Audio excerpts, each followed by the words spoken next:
Aardig anders, hoe gaan dit daarso? Het gaan goed, dankie self. Nee, dit kan nie klaar nie, dit kan nie klaar nie. Dit begin so of die somer voel hier in die Kaap. Dit raak net nie, daar's net nie al die tipiese Gauteng donderstormpie wat deurkom om hom net so 'n bietjie afkoel vir 'n ure wat nie. Ons is baie droog Ja, hier. want Ons baie ja, maar die somer is hier. Ons ken vir Februarie so ek gaan nie te veel dit daaroor voel praat soos nie. winter. Dis maar soos met enige fietswedren of marathon wat jy hardloop, na elke opdraande is daar weer 'n afdraande. So na die somer is daar weer 'n winter. So daar's altyd iets om oor bly te wees. So of na uit te sien. Hoe het dit gegaan vanoggend met jou business management? Ek dink dit het goed gegaan. Ek het die volle 3 ure gebruik. Maar ja, ek is positief. Ek glo dit het goed gegaan. Goeie begin. Dis 'n goeie begin. As enige vrae, enige snaakse vrae, enigiets wat jy gewonder het ek raai, ek sien heeltemal verseker hiervan nie, of is dit maar redelik straightforward geweest?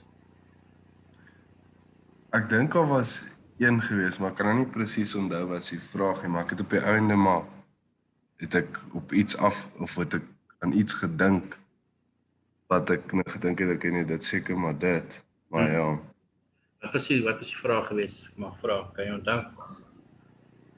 kan nie reg onthou nie, nee. Ek moet nou 'n bietjie dink wat dit was. Dis okay, jy weet, dit kan nie te veel van 'n krisis wees of jou te veel geplaat as jy nie kan onthou nie, so dis cool. Maar dit was darem 'n monkey puzzle vraag gewees. Dat ek moes net A, B of C of D kies. So dit was okay. Ek het toe net op die einde het ek net gesit en deur dit gelees. Deur die goed en toe dink ek nee, hierdie maak vir my meer sin. Klink vir die meeste reg. Ja. Ja, dis doodreg. Ja, julle maar van die blou bil wel of jy nou blou bil is of nie, wel dan, jy weet dit is. Ek moet die waarheid te sê in alle eerlikheid, ek is 'n Sharks-ondersteuner, maar ek het toe hulle die game gestop het vir donder weer die gehalte van die rugby op baie stadium met my nie aangestaan nie. Ek het iets anders gaan doen. So in fact ek was nog half onder verdowing geweest van my operasie Vrydag. So ek dink ek het die meeste van die game geslaap. Ek het hom gesien die bulle het gewen. So ek dink in die konteks van rugby in Suid-Afrika is dit goed.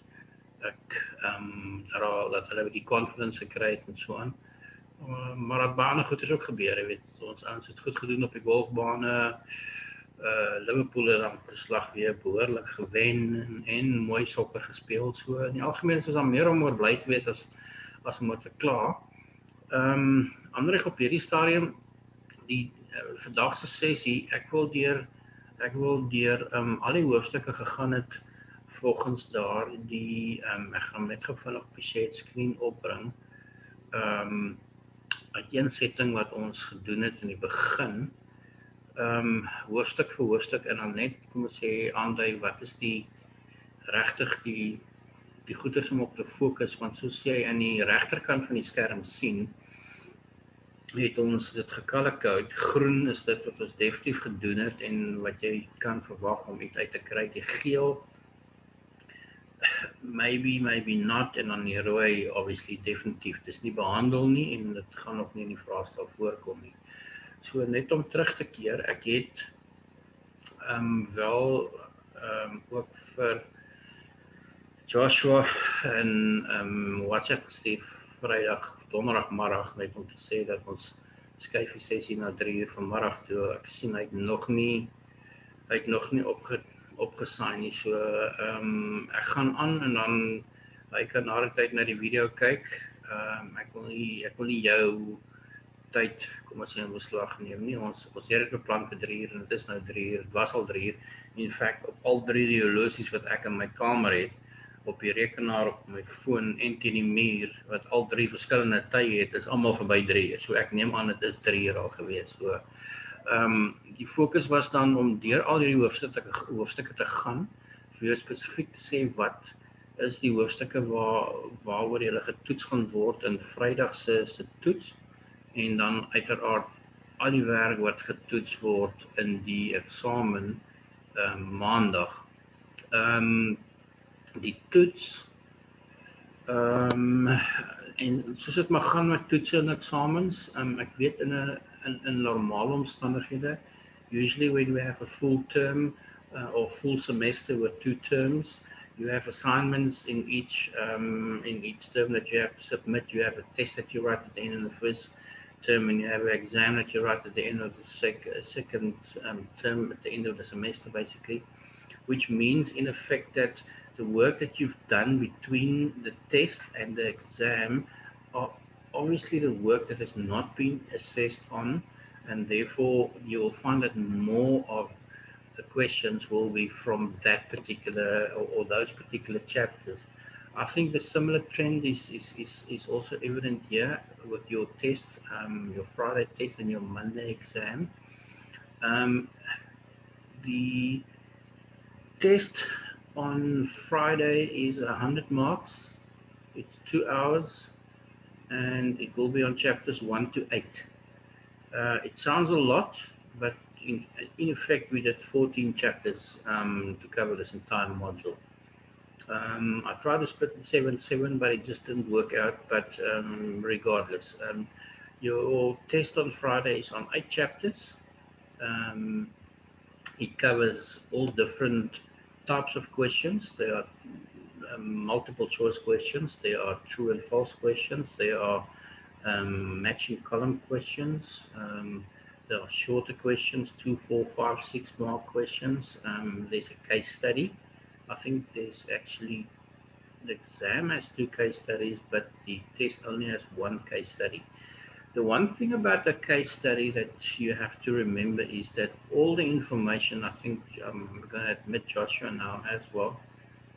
The thing about the case study based questions, um, I know that at school there were.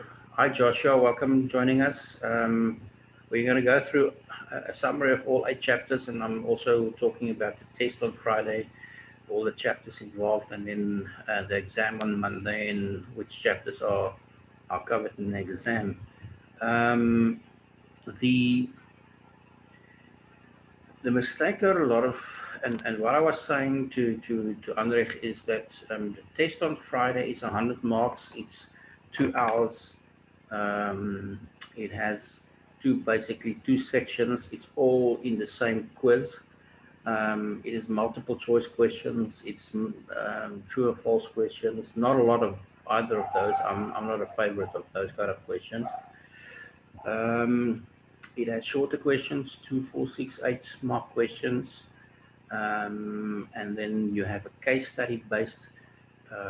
Section B, I think, is case study based. That's short questions and essay type questions.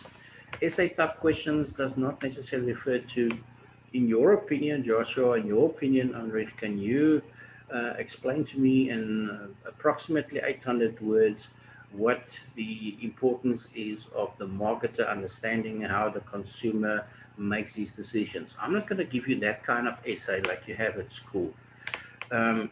Essay questions, we refer to questions that's in excess of 10 marks. And it could be structured differently. I can ask you the 5 steps in the decision-making process of the consumer, to explain, to name each of them, to explain it to me, and then also to give me an example of each. And you will get a mark for each of those, which basically means that a question like that is going to count 15 marks. That is qualified as an essay type question. Essay type questions where you have to write a bit more, and where obviously the mark allocation is a bit more as well.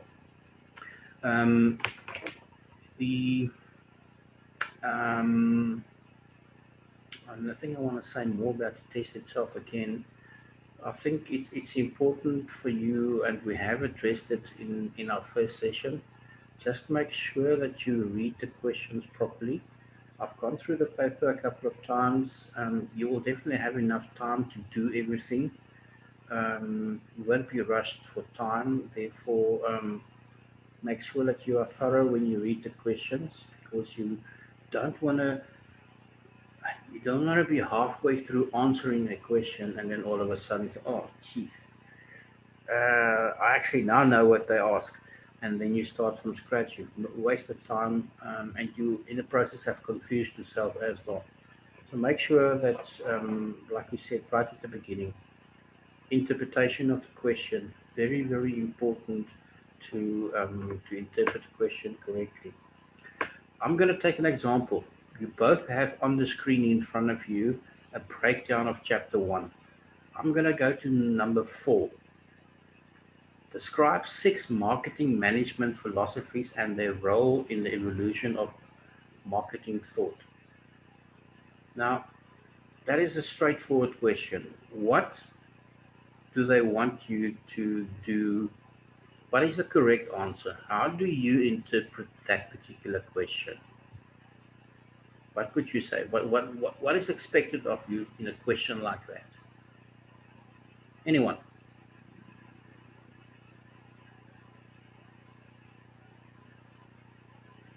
Let's read it again. Describe 6 marketing management philosophies and their role in the evolution of marketing. Yes, Joshua? Okay, the way I interpret this question would be basically describing all six marketing philosophies, and then in each description give sort of like an example of how it's relevant to the yeah, how it's relevant in their role basically in their evolution. Exactly. So it's quite straightforward, but it was interpreted correctly. You know that the essence of this question, your answer should be built around 6 marketing management philosophies: sales orientation, production orientation, product orientation, marketing orientation, customer orientation.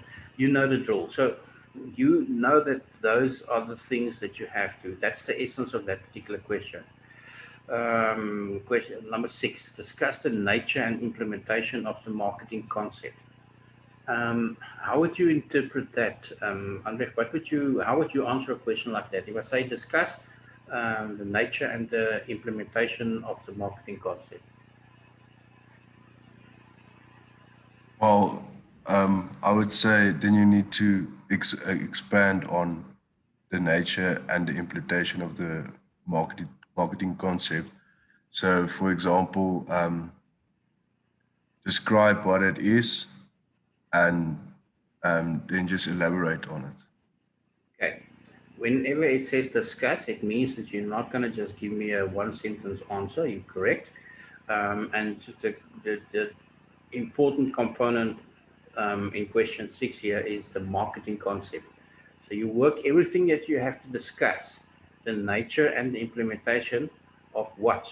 Of the marketing concept. So the marketing concept is the important aspect in this particular question, and that's your starting point.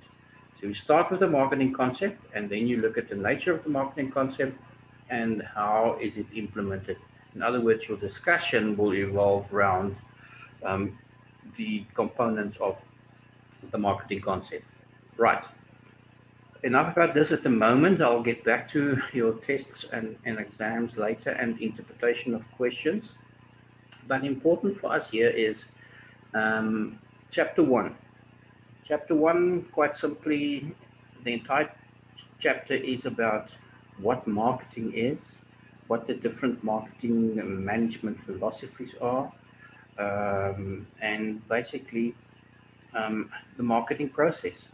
And we know the marketing process basically, as we said right in our first session, I think it was something that Joshua asked, right in our first session, it was what marketing concept. Marketing concept is the whole process that you go through to describe or to indicate how the message of the product that's available, at what price is available, where it is available, is used, is promoted to the potential market and to existing customers through choosing the correct marketing mix. In other words, the right platform, advertising, public relations, direct sales, whatever medium or combination of medium you're going to choose, to inform the customer or potential customer, to then also attempt to persuade them to rather buy your product. In other words, you're going to be focusing on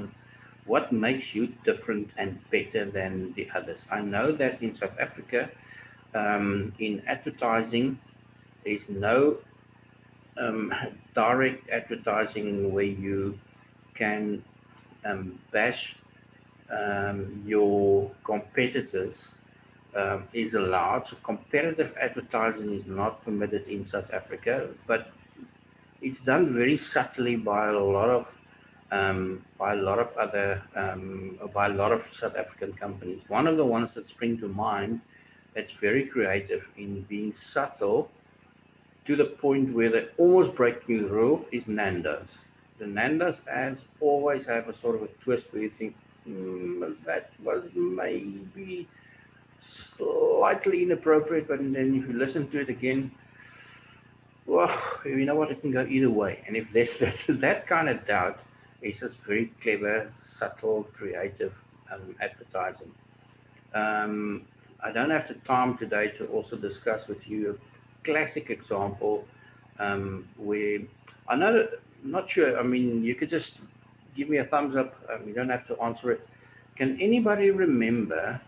I don't know if you well, I'm pretty sure most of you don't watch a lot of television nowadays. You're on your iPads and on your iPhones most of the time. But there was a commercial on television where um, an actor, a bald-headed actor in a tuxedo, walked up to the bar and he was explaining, trying to explain. He was selling. I think it was sometime he was selling a product, an insurance product. But the punchline was that um, did you as viewers notice that while I was talking to you about Santam products in this 30-second advertisement or commercial, the barman behind the bar has changed clothing 3 times. Not a lot of people, because you're listening to what he's saying, not always paying attention to all that kind of detail. It was actually quite nice, and then Nando's reacted to that as well. It's very popular on YouTube. You can search it Nando's versus Samsung commercial, because Nando's then responded with something similar. They had somebody who looked almost like the same actor. They walked up to the bar. They had somebody behind the bar, and then also at the end they said, "While I was talking to you, that you realize that the burgers that we advertised changed more than 3 times in the 30 seconds, whatever." So it was a play on that. And then they started feuding with each other. And then Santam replied and said, "Well, that is, thanks for that. But I think they sort of promised that they will deliver, or they will react to Nando's in a manner of almost daring them to continue with this trend of commercials." And it ended up at the end of the day they where it was quite funny. It sort of rolled out the one ad, the one commercial that initially was just the one commercial that was shot, and then eventually it became a whole range of commercials that they have to. Um, there were follow-up commercials that they had to now shoot, which they didn't intend to. So it was quite interesting, quite creative. But I'm not going to bore your time with examples like that. Chapter one, people, is about what I've just said. It's about your marketing. What is marketing? The marketing concept, the different marketing management philosophies, or also referred to as the marketing orientations, and then obviously also the marketing process itself. If you go to chapter two, Let's go to chapter 2. Chapter 2 is about the environment and more specifically the external environment. Um, I showed you when we did chapter 2 that diagram that gives you a very nice layout of all the potential components that external components that affect the marketing efforts of a business. And basically, the external marketing environment refers to the environment that you as a business have no control over, but you are affected by it. The reason why you study it, and you do that through a pestle analysis by looking at the political, economical, social, legal, environmental aspects, is to ensure that your business remains sustainable and that you anticipate any possible changes that you have to make either in your products or your manufacturing process, to ensure that you adhere to this. We also quickly looked at the living standards measurement, just be aware of what it is. And then, as I said, more important to me is pestle analysis to understand the different, the six components of of what is covered in the pestle and what is analyzed in the pestle analysis. The political, as it says, political, economical, social, technological, legal, and, and environmental aspects. All of those you as a business cannot control. It has a direct, some more direct than others, impact on how you plan your marketing strategy or how you have to change your marketing strategy to remain competitive. Chapter 3 is a very short chapter, and as I said, the essence of chapter 3 is quite simple. Consumer, the consumer decision making process. The 5 steps in the consumer decision making process is to identify the problem initially. Then you're going to start gathering information about your different possibilities. You're going to evaluate all the different options that you have. You're going to make a decision, and then you're going to buy something based on um, the alternative that meets your criteria the best. And the fifth step would then be the post purchase evaluation, where you are evaluating the decision that you've made, if it was a good one or not. In other words, are you satisfied after you've bought the product or not? Chapter 4 distinguishes the 4 levels of competitive activity.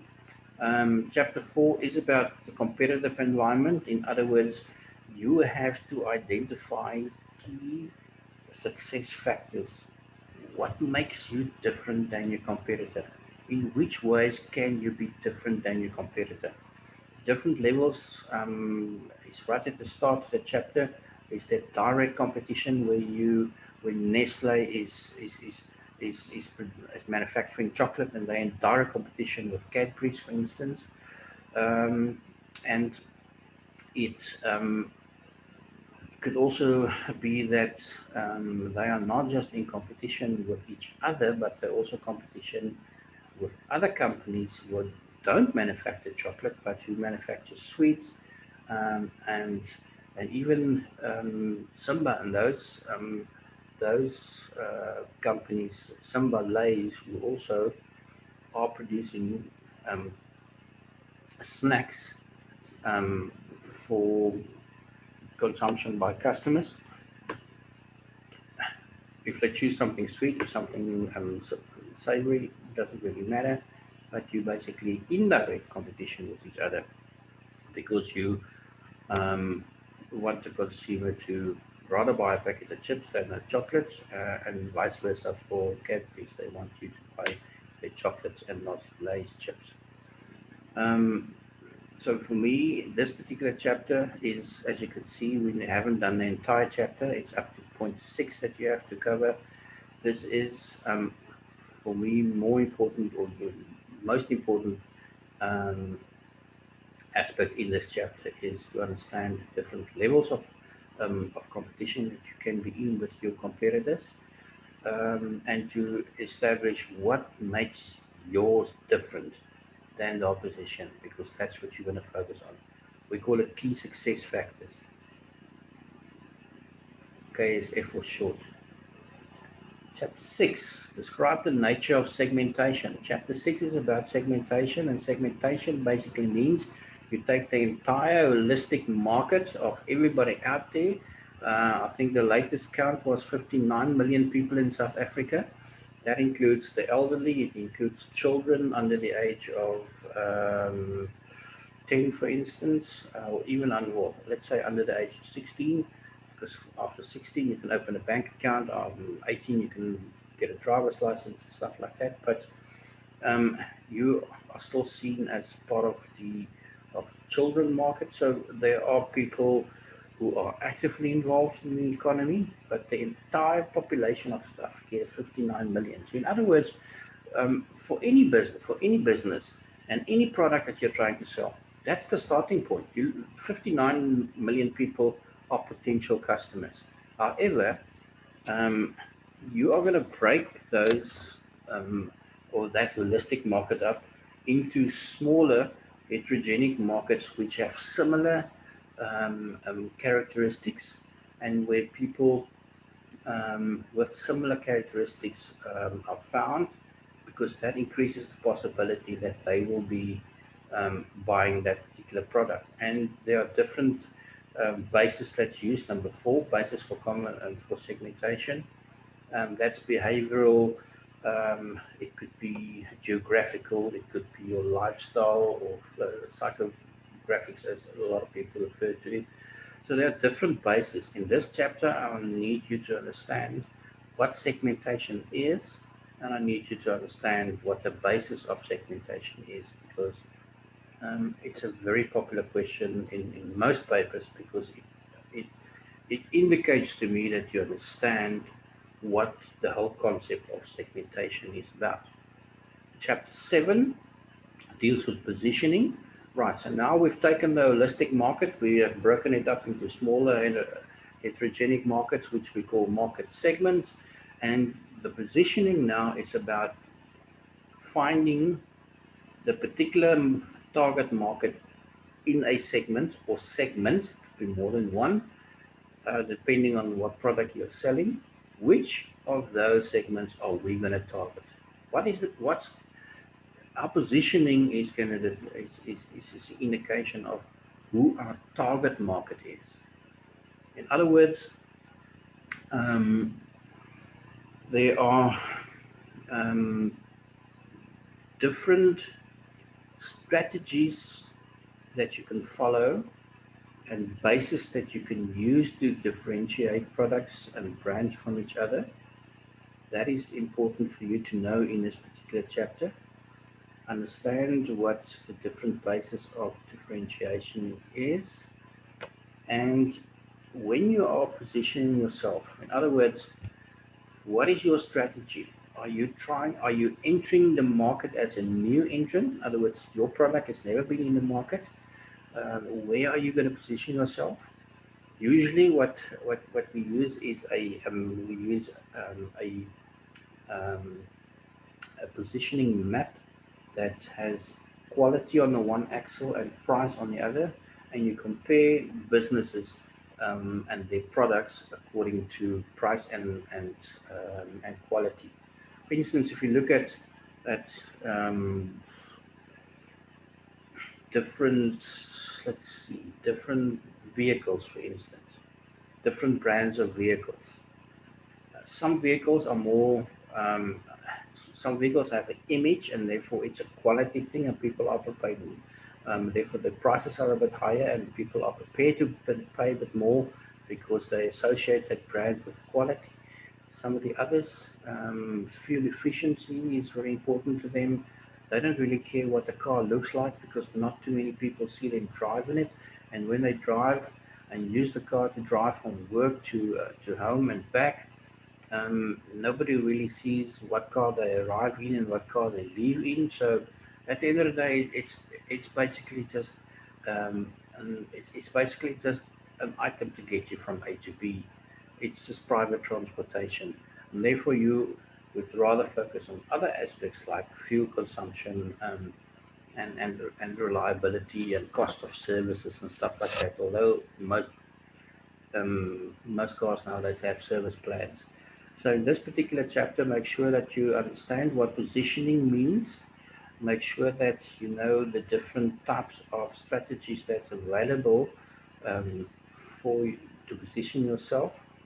And then have a look at an example of what a positioning map looks like, because it is often popular for you to be asked to plot, um, just in the process of describing the different strategies, also indicate to us um, where certain products should be positioned based on certain criteria that is provided.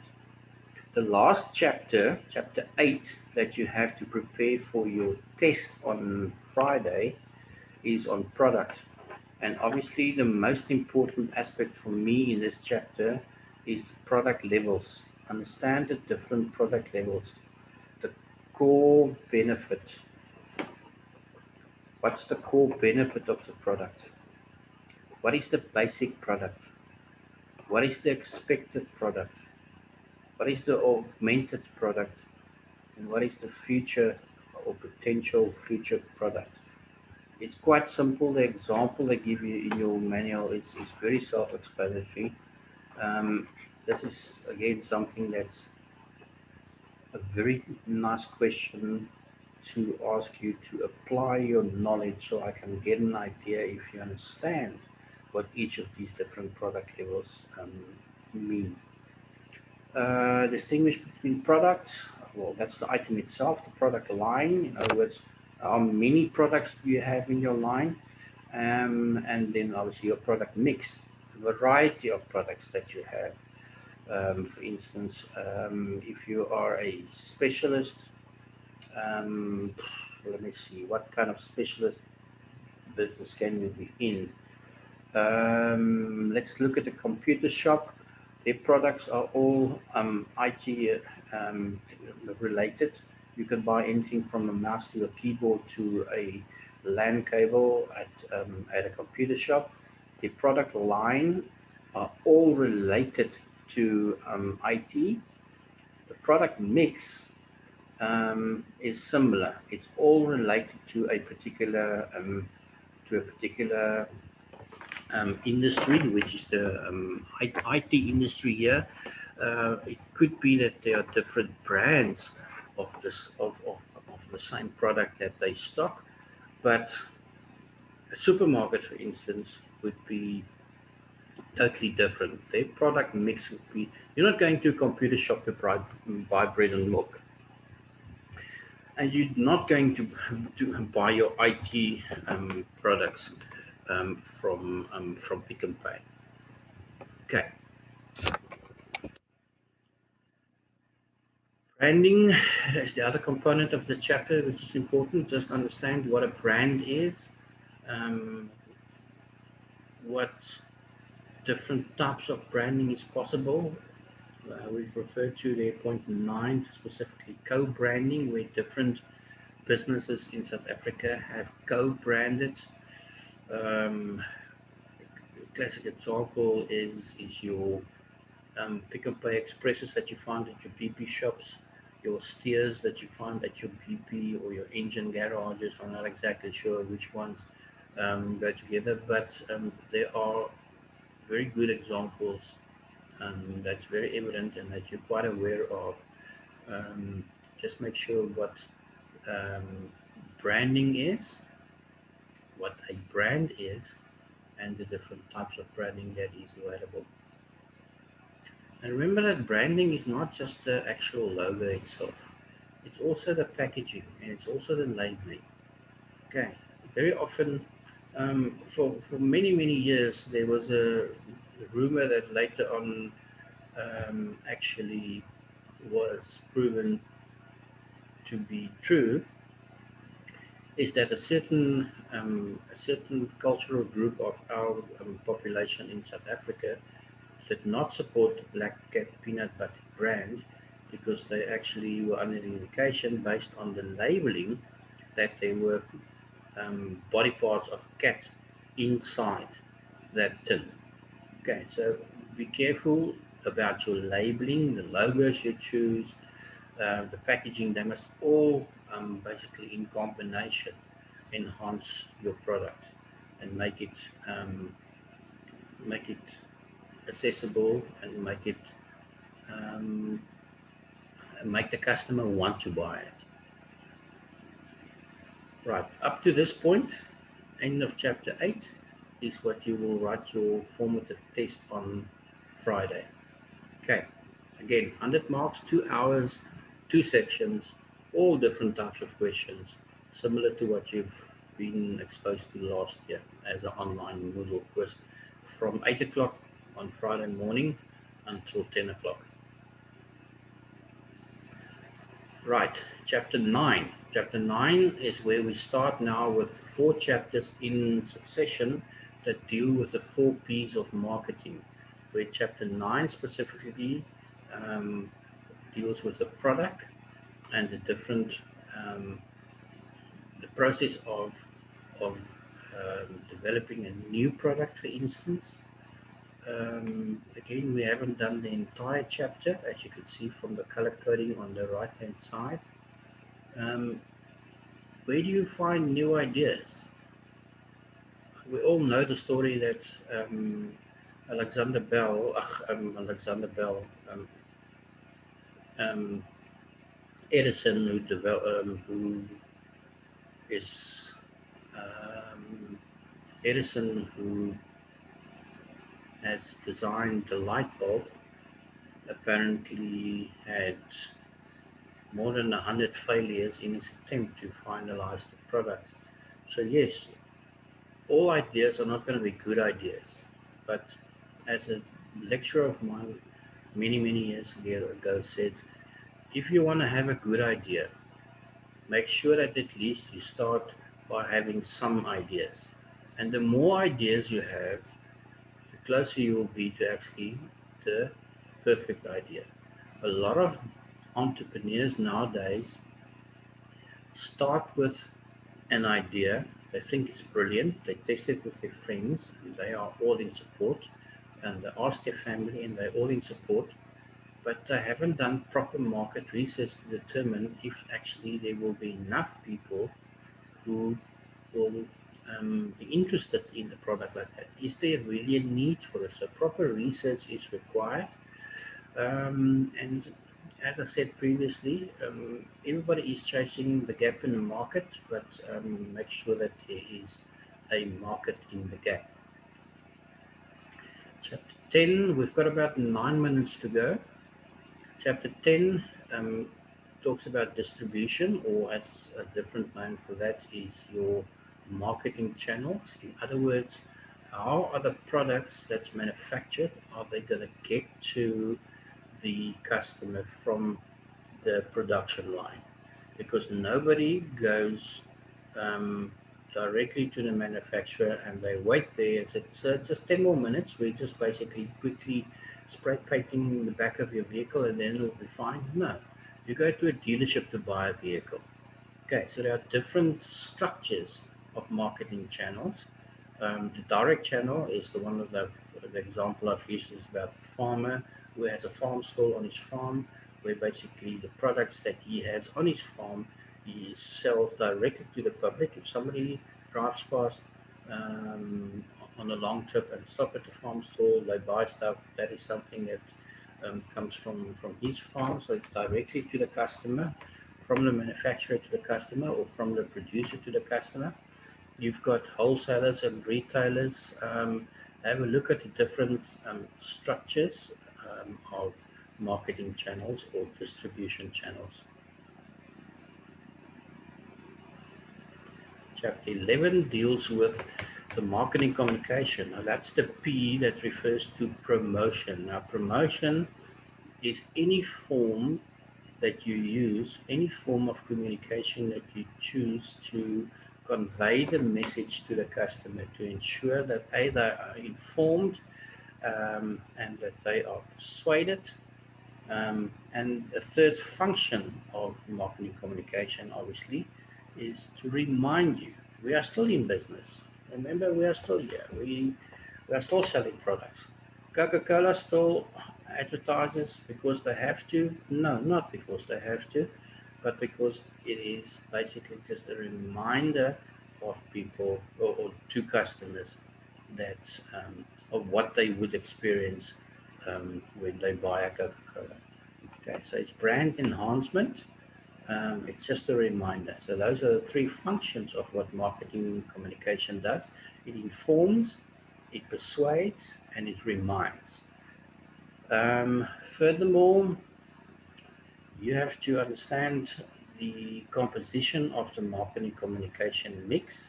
In other words, advertising, direct selling, public relations, publicity, promotions, all of those components can either be used individually or they're used in conjunction or in combination with each other to make sure that your product has the best chance of standing out amongst competitors.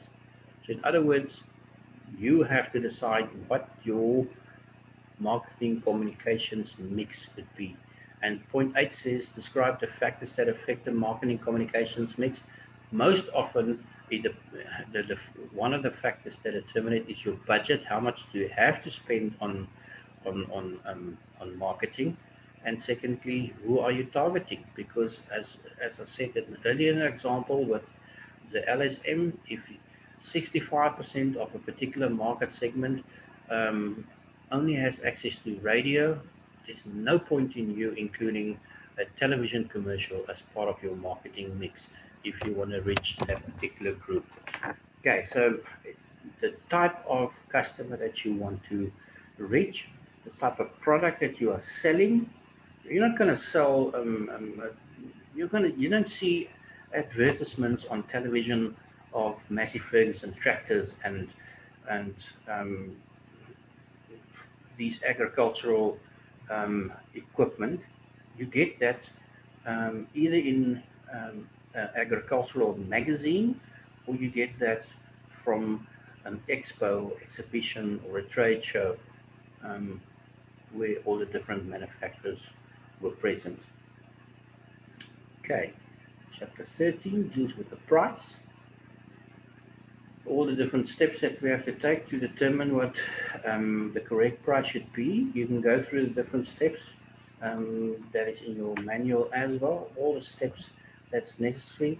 At this point, it's not, as you can see, it's only at the beginning and the end of the chapter, the green areas that's really important. Um, that's really important in this particular chapter, especially number 2, list, there's an S missing, and explain the various pricing objectives. What do you want to achieve by setting a certain price? Do you want to, and that's where the status quo comes in. Are you not competing with your competitors, but you pitching your product at a similar price because it's not about the price. It's about the customers who want the specific features that your product offers. Do you want to increase your market share, or do you want to increase your profit? Those are three. Um, those are three pricing objectives. Make sure that very often people confuse the pricing objectives with your with segmentation, the basis of segmentation. I've often seen that happen in tests. So in this particular chapter, make sure that you understand the different pricing objectives. That's very important to me. Right. Chapter 14 is about strategy, and people, the important component here is a business starts by um, a business starts by writing down what they want to achieve, their mission statement, their vision. What do they want? What legacy do they want to leave when they um, or the founders of the business eventually have passed on and the business still exists? What do they want to achieve? What's the mission? What's the vision? And then, very importantly, also the strategy. What are we going to do for year 1 and 2? What are we going to do for the first 5 years to ensure that we reach our specific mission? And then your tactics, obviously, are the daily activities that you would do to ensure that your business actually that your strategy is implemented. I'll use it at the hand of an example. I think not about just over a minute ago. It's like playing a soccer game or a football game or a team sports game. You've got a plan. Your strategy is to, for instance, if it's a rugby game, if it's a football game, for instance, is to keep possession. You're not interested in exactly where on the field you have possession. You just want to keep possession. That was like the 2010 Spanish team or Barcelona team. They basically passed you to death. They kept the ball for 80-90% of the game, and you just couldn't get your hands on the ball. You start getting frustrated when you make mistakes. That is a strategy. But what now if somebody counters that particular strategy? What are you going to do to ensure that what's your plan B, in other words? Okay, guys, I think we're running out of time. We've got less than a minute to go. So I've got about 10 minutes, 10 to 15 minutes to go just to wrap up everything. So I'm going to end this session and then give yourselves a minute. And then I'll admit you again and we complete today's session and your preparation for the exams. Is that okay with everybody? It's good, sir. Good. I'll see you in a minute.